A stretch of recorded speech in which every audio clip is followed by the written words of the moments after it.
so much, and good morning and welcome to Nelson Mandela Bay, where the bay this morning, I have to say, is officially blue. The DA have won the most number of votes here in the city, and I spoke to the DA mayoral candidate Athol Trollip about 48 hours ago probably when he came to cast his vote. He was very optimistic and upbeat. I think he's exhausted now, but very, very happy. So let's have a chat to him. Mr. Trollip. Good morning, Janine. Morning. How do you feel today?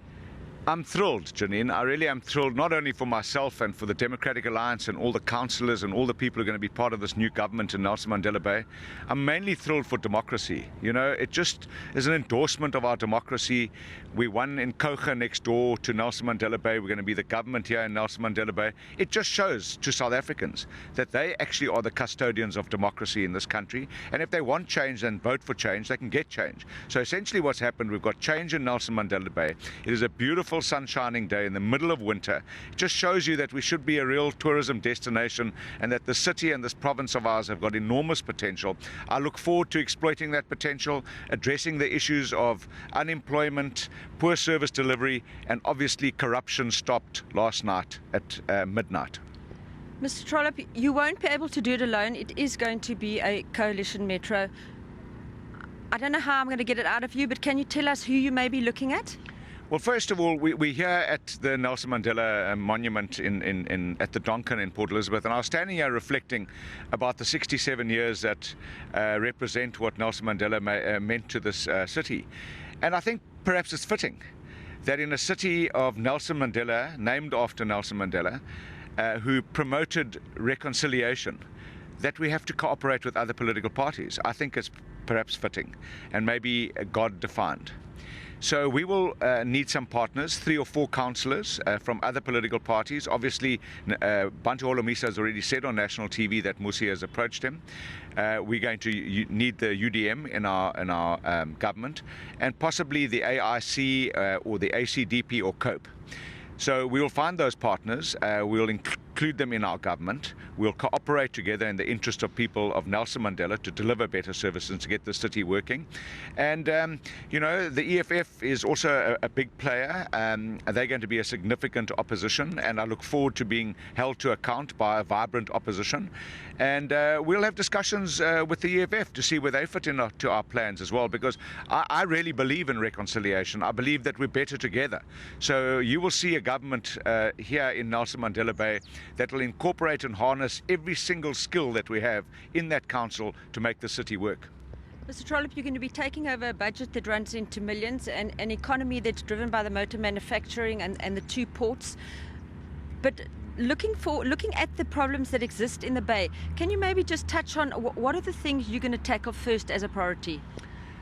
Well, look, we believe in the DA that a smaller government is better than a bigger government. Bigger governments just cost too much money and they're too monolithic and too slow to react. So I'd like to have a lean, nimble administration that responds to the needs of investors. Without investors, we can't create jobs. So I see a DA doing everything we can to attract investment, to create private sector jobs, because private sector jobs are jobs of real dignity. Very often government-led jobs are temporary or they're contractual jobs. We want people to be in long-term jobs because dignity comes with having a job.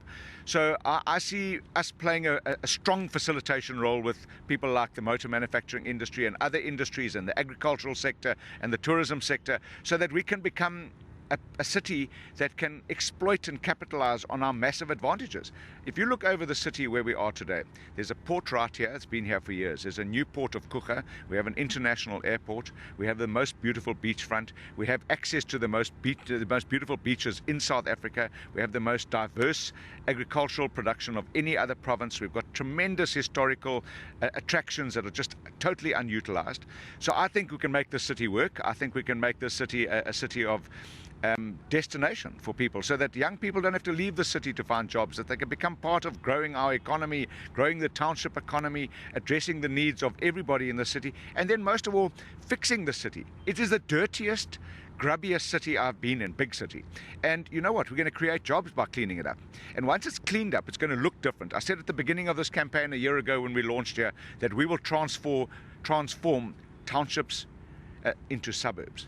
And that will be my objective. the townships that are the legacy of apartheid will look different. The city will never be the same again. I'm not saying by the time I leave this city, from being the mayor of the city, that I would have addressed all the issues, but I can promise the people of Nelson Mandela Bay it will never ever be the same again, and they will be proud of it.